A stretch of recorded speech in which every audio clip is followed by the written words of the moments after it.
Welcome to my latest obsession, sourdough bread. It's a lot easier than you think. I was really intimidated when I first started, but honestly, it's not too bad. All you need is a starter, water, bread flour, and a good pinch of salt. Your starter here, you can make it yourself. You can go through that whole process, or you can just buy it. I bought it from a local deli. They have great bread. I bought their bread a bunch of times, and I just asked them to buy some. Easy peasy. Water, preferred filtered, but tap works if you need it. Room temp. Bread flour. Bread flour is important. Try to use bread if you can versus all-purpose. It'll still make bread, but bread flour has more protein content, which is how the gluten interacts and does all that fun stuff. And I don't even fully understand it. And also, I'm not going to ramble for like 45 minutes here because I'm pretty sure that's a PhD in and of itself to understand all that. And then salt. Kosher salt is obviously my preferred. It's just the easiest, but table salt works fine. These are all the ingredients you need. You just need a scale and a banten, ideally, is all you need. You can use a stand mixer to mix it up, but you don't even need to do that.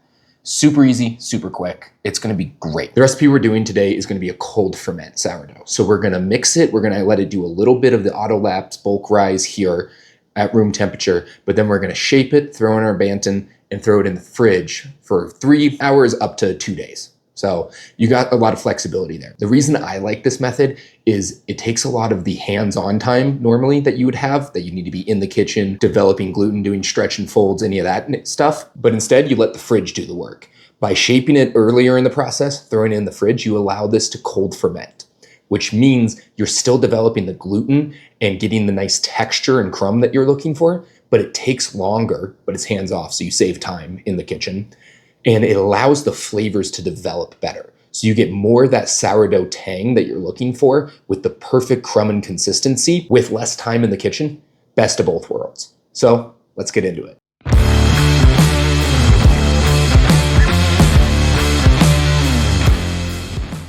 To begin, I'm just gonna take the bowl of my stand mixer. Again, not necessary, but I like it. And scales are super important here. Everything we're gonna be doing here is by weight and in gram. The first thing we're gonna add is our starter. And this is pretty important. So you have to feed your starter regularly. If you have questions on that, check out the blog. I fed this starter yesterday. It was late in the afternoon and it started rising, so I threw it in the fridge overnight. Typically, I will feed it just about right before I go to bed, leave it on the counter, and it'll about double in size. And what you're looking for is this good airy texture here. You can do the float test. You take a little bit, you drop it in water, and it sees if there's enough oxygen and carbon dioxide trapped in the gluten in it that is buoyant in water. And it's a decent test, but it has some false positives. But I'm just looking for it to be puffed up, have some decent activity going on, and also that it's room temp. This one's slightly cool. I took it out of the fridge a couple hours ago, but it's still pretty good. It's still got a lot of activity going, and you do this for a week of feeding it, and honestly, you'll be able to understand when it's active and when it's going dormant, because you'll be able to see as it expands and contracts. It's simple. So we're gonna start with 125 grams of this starter. And that's, again, everything's gonna be by weight. And we're just gonna go right in, nice and fun. And holy, I went way over. So that's fine, obviously. So I usually just take a fork and I find cutting some back. And 127, honestly, I ain't gonna fret. 127 is plenty. So now I'm gonna come back and we're gonna put in our 350 grams of water. Once you get your water in there, what you're gonna wanna do is just mix it up. You can use a whisk, you can use a fork, as I'm doing here. You're just trying to mix it up until it kind of has this weird milk consistency. Don't drink it like it's milk, if you need to be told that. It is not very nice. But once we have this consistency, now we can add the flour. As always, it's best practice to use a fine mesh strainer to sift all your flour in. This breaks up any clumps and it'll make sure that your bread has the best texture possible. If you don't have a way to sift the flour, it's okay. It'll still make bread, but definitely preferred. Perfect, because good enough is perfect. And then all we do is shake in the flour. And if you can see what this is doing, it's just a very fine powder coming out now, instead of the clumps in the top. And this is just gonna make the end product more consistent. And then the last step is a super simple, easy 10 grams of salt. Just pinch that over top and let it mix. Easy peasy, let's get it on the stand mixer. Stand mixers, very not necessary. You really can do this by hand. We're not doing any crazy kneading here. We are just combining it. But if you got it, use it, why not? So starting on a slow speed, and this is gonna take a minute, so don't worry about it. We're just going until everything's fully combined and there's no dry spots left, and then we'll be on to the next step. Once it starts looking like this, all combined, we're good to go. So pop it off, and as you can see, there's little bits of flour around the edge, but inside the dough here, it is a nice, consistent, homogeneous mixture. Now, we don't need to worry about kneading for a certain amount of time to develop the gluten here. We're gonna do that with the auto laps and the stretch and folds. So right this, perfect, done, don't touch it, you're ready for the next step. Once you're here, next step, super simple, cover it and let it rest. It is a little important how you do this. It's not crazy delicate, but the warmer the environment without cooking it, the faster this will rise. So if you put this on your counter in the winter and it's 40 degrees in your kitchen, it's gonna take a long time because you're already doing a cold ferment. But if you have a proofing oven, the oven with the light turned on, or I had my oven on, I was cooking some chicken. Kind of see it back there? Yeah, I cook while I film, it's fine. This environment's warm enough. So I'm just gonna put this beside the oven back there and let it hang out. And we're gonna come back in 30 to 45 minutes and start our stretch and folds. That's how we're gonna develop the gluten. After about 30 to 60 minutes, it should look something like this. This is when we're gonna start developing the gluten. And this is where we're gonna stretch and fold. And there's a few ways you can stretch and fold, you can slap and fold. They're all pretty similar. I wouldn't worry about it too much. Get wetted hands. That helps the dough not stick. That's a pretty important part here because otherwise it becomes a sticky mess. The last thing you're gonna want is a bench scraper. I like a little plastic one here because I can bend it up to the right shape.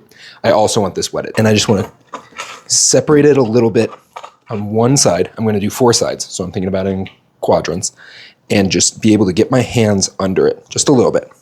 This is weird because I'm doing it backwards, but here's the idea. You take this, you stretch it up just a little bit, and then once it's taut, you fold it over. And then you're just gonna spin and repeat that process 4 times. Just like to separate it from the bowl, come in, grab a good bit of it, stretch it, and fold it over top. Now what this is gonna do is this is gonna really help develop the gluten in this bread. You don't have to do these technically, but when is optional, ever really optional. So last one here, grab a good chunk of it, get it nice and stretched up, and then fold it over top. And what you're looking for is this nice taut top here. This means that the gluten is getting stretched, developed, and good. We're gonna do the same process every 30 to 60 minutes for about 3 hours, or really until this is increased in size by about 50%. That's what we wanna look at. Nothing changes for the second stretch and fold. This is just gonna continue to develop the gluten. As you can see, we're getting a lot smoother texture on the top now, which is good. That's what we're looking for. We want it to come together and be more cohesive. Simple 4 stretch and folds. Wet the hands, use a bench scraper, easy peasy, done. Once your dough is risen properly, now it's time to shape. This is the fun part. Start with a bench scraper here, get it a little wet so the dough doesn't stick, and just work your way around, trying to leave nothing behind. Now, this is a clean work surface. We don't want flour on it just yet. So what I like to do is try to make my dough into a rectangle. Something about this. Not super important exactly the dimensions of it. Then what I'm thinking of is thirds. And I have a third, a center third, and a third. So I'm going to take one side and I'm going to fold it up a crust for the third. This is going to stick together. Now I'm going to take this side, fold it fully over the top. Now I'm going to take this end near me and you're going to start rolling it up. And don't roll super, super tight. It's fine. You're not trying to roll a burrito or a cigar here. Now you have this giant croissant looking shape. I like to go seam side up here. And this is where I start pulling the ends over onto itself. And this is how you seal the end. You just pull over top. And I need wetter hands. You want it to stick to itself, not to you. And you come over the top and you just start pinching the ends together. Same on this side. Fold over, fold over, fold over, and just pinch them together. And it looks pretty good. I like to roll it seam side down real quick. And this is where our mixture of rice flour and bread flour comes in. And I just healthy sprinkling over top. And what this is gonna do is make it so this side doesn't stick. And then we're just gonna roll it over. Okay, now it's easy to move around and it won't stick. You can try to get any of those last little edges stuck together and then roll the flour. Now we got our seam side here.